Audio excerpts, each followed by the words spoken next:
नमस्कार मंडळी, स्टार प्रवाहावरील लग्नानंतर होईलच प्रेम या मालिकेच्या पुढील येणाऱ्या भागामध्ये आपण असं बघणार आहोत की ज्या वकिलांनी नंदिनी, जीवा, पार्थ व काव्याला 6 महिन्यांचा वेळ दिलेला असतो ते वकील हे घरी येतात आणि तेव्हा ती चौघीही अतिशय गोंधळून जातात आणि काव्या व पार्थ वकिलाला बोलतात, तुम्ही आता लगेच चौकशी करणार का? अगोदर बाप्पाचं दर्शन तरी घ्या, आशीर्वाद घ्या. तेव्हा ते वकील बोलतात, हो मी बाप्पाकडून आशीर्वाद तर घेणारच आहे आणि तुमच्यासाठी एक आशीर्वाद मागणार आहे की यांना एकमेकांसोबत राहण्याची सद्बुद्धी दे. तर तिकडे आपण पाहतो जीवा हा दुसऱ्या वकिलाला बोलतो, ज्यावेळेस मी केस फाईल केली तेव्हा मी काय माती खाल्ली आहे हे मला समजले.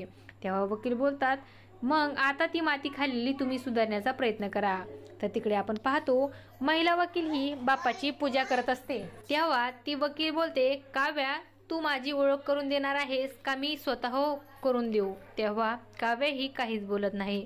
तर इकडे आपण पाहतो नंदिनी ही दुसऱ्या वकिलाला सांगते, जीवा म्हणजे तो व्यक्ती आहे ज्याने आतापर्यंत माझ्यावर कधीच अविश्वास दाखवला नाही.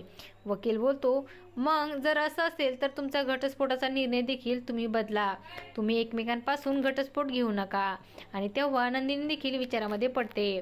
आता पुढे येणाऱ्या भागामध्ये काव्या, पार्थ, नंदिनी, जीवा हे घटस्फोट घेण्याचा निर्णय रद्द करणार का हे पाहणं अतिशय रंजक ठरणार आहे.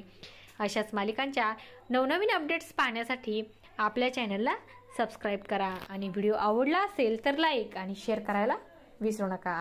धन्यवाद.